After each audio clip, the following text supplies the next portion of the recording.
నమస్కారం సార్. నమస్తే అండి. సార్ ఎన్టీఆర్ గారి 'Devara' cinema last year September 27న రిలీజ్ అయింది. కాస్త మిక్స్డ్ టాక్స్‌తో కలెక్షన్స్ అయితే బాగానే రాబట్టింది. అయితే ఈ సినిమాని జపాన్‌లో కూడా రిలీజ్ చేశారు ఒక 3 డేస్ బ్యాక్. మరి జపాన్ ప్రజల నుంచి ఈ సినిమా పైన ఎటువంటి రెస్పాన్స్ వస్తుందంటే ఎన్టీఆర్ గారికి అక్కడ కాస్త మార్కెట్ ఉంది. ఫ్యాన్ బేస్ కూడా ఉంది జపాన్‌లో. 'బాద్‌షా' లాంటి సినిమాలు బాగా వర్కౌట్ అయ్యాయి అక్కడ. మరి ఇప్పుడు 'దేవరా' సినిమా పరిస్థితి జపాన్‌లో ఏ విధంగా ఉంది సార్? అక్కడ నుంచి ఏ విధంగా రెస్పాన్స్ వస్తుంది? అంటే ట్రిబుల్ ఆర్ కొంత మార్కెట్ క్రియేట్ చేయగలిగింది. దాని ముందు కొన్ని డబ్బింగ్ సినిమాలు అవి వెళ్ళినాయి అక్కడికి. తెలుసు, ఆర్టిస్ట్ తెలుసు. అయితే వీళ్ళు ప్రమోషన్ సీరియస్గా చేసి అక్కడ సినిమాని నిలబెట్టుకునేటువంటి ప్రయత్నాలు నిజానికి మొదట ప్రారంభించి తమిళ సినిమా పరిశ్రమ. జపాన్ మార్కెట్ని ఎక్స్ప్లోర్ చేసింది వాళ్ళే. రజనీకాంత్ వీళ్ళే ఓపెన్ చేశారు. తర్వాత అది అందరూ ఎవరి ప్రయత్నాలు వాళ్ళు, ఎవరి మార్కెట్లు వాళ్ళు క్రియేట్ చేసుకుంటున్నారు. ఈ క్రమంలోనే అక్కడ ట్రిబుల్ ఆర్ కంటే ముందు బాహుబలి ఇవన్నీ వెళ్ళినవే. అలాగే రామ్ చరణ్ రంగస్థలం సినిమా కూడా దాదాపు 2.5 వెరీ ఓపెనింగ్లోనే కలెక్ట్ చేయగలిగింది మిలియన్. అయితే దేవర ఆ స్థాయి పెర్ఫార్మెన్స్ చూపించలేదు అనేది ఇప్పుడు వస్తున్నటువంటి నివేదిక. వీళ్ళు ప్రమోషన్స్ చాలా ముందుగానే ప్రారంభించారు. అక్కడికి వెళ్ళారు, మీడియాతో మాట్లాడారు, రకరకాలుగా ప్రమోట్ చేశారు సినిమాని. ఆ ప్రమోషన్ కోసం వాళ్ళు తిప్పలు పడుతున్నటువంటి ఫొటోస్ అవి మనకు సర్క్యులేట్ అయినాయి. ఇక్కడ కొరటాల శివ ఉన్నాడు, ఎన్టీఆర్ ఉన్నాడు.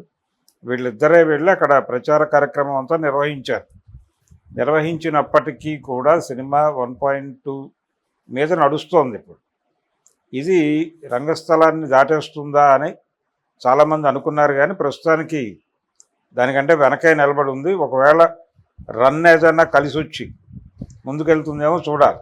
ప్రస్తుతానికి అంత బ్రైట్గా లేదు. అంటే ఆ సినిమా ఎక్కడో జపాన్ ప్రజలకి సీరియస్గా కనెక్ట్ కాలేదేమో అనే ఒక సందేహం కనిపిస్తోంది. జనాలు డల్గా వెళ్తున్నారు థియేటర్కి. స్లోగా ఉంది పెర్ఫార్మెన్స్, ఇంకొంచెం స్పీడ్ అవ్వాలి. నిజానికి హిందీ మార్కెట్లో కూడా తడబడింది ఆ సినిమా.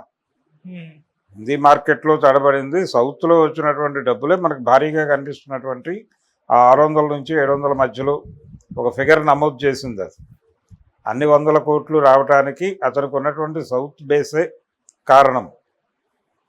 హిందీ బెల్ట్లో అది పెద్దగా పెర్ఫామ్ చేయలేదు. పెర్ఫామ్ చేయకపోవడం అనేది ఇప్పుడు ఆయన చేస్తున్నటువంటి స్ట్రైట్ హిందీ సినిమా మీద రెస్పాన్సిబిలిటీ పడింది. దీని నుంచి ఒక మార్కెట్ క్రియేట్ అయితే ఆ తర్వాత అతని సినిమాలు వర్కౌట్ అవుతాయి అక్కడ. అందుకని దానికోసం వెయిటింగ్లో ఉన్నాడు ఎన్టీఆర్. అందుకని ఈ సినిమా జపాన్లో పెద్దగా పెర్ఫామ్ చేయలేదు. ప్రస్తుతానికి ఇంకా నడుస్తోంది. చూడాల వీక్ అంటే వారాంతానికి ఏమిటి పరిస్థితి, ఎంతవరకు చేయగలుగుతుంది అనేది ఒక కంక్లూజన్కి వస్తుంది. కానీ ప్రస్తుతానికైతే రంగస్థలందే పై చేయిగా నడుస్తోంది అక్కడ. దాన్ని యాక్సెప్ట్ చేస్తే రాదు. Okay. And sir 'Devara' part 2కి సంబంధించి అంటే పార్ట్ 2 ఉంటుందా లేదా అన్న అనుమానం కొంతమంది నెటిజన్స్ నుంచి వస్తుంది.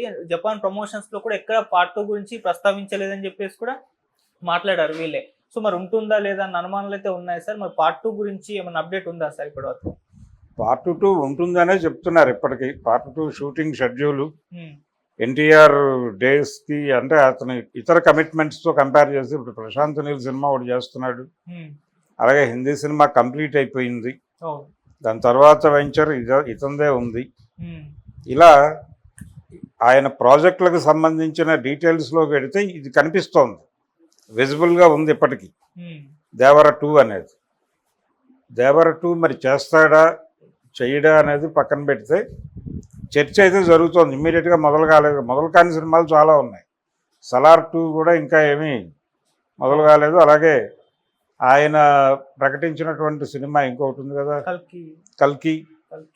కల్కి పరిస్థితి ఏంటి అనేది తెలియదు. కొంత షూట్ అయిపోయింది, కొంచెమే జరగాలన్నాడు ఆయన, అశ్విని దత్ గారు.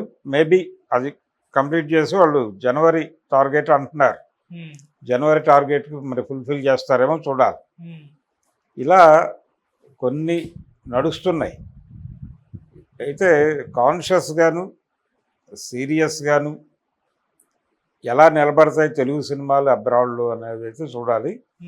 ఈ పార్ట్ 2లకు సంబంధించి కూడా పార్ట్ 1లు విపరీతమైన సక్సెస్ పొందితే అనివార్యంగా పార్ట్ 2లకు వెళ్ళిపోతున్నారు. కానీ ఎప్పుడైతే మీకు మిక్స్డ్ టాక్ మిక్స్డ్ రెస్పాన్స్ కనిపించిందో పార్ట్ 2 మీద ఒక రకమైనటువంటి అనుమానపు మేఘాలు కమ్ముకుంటున్నాయి.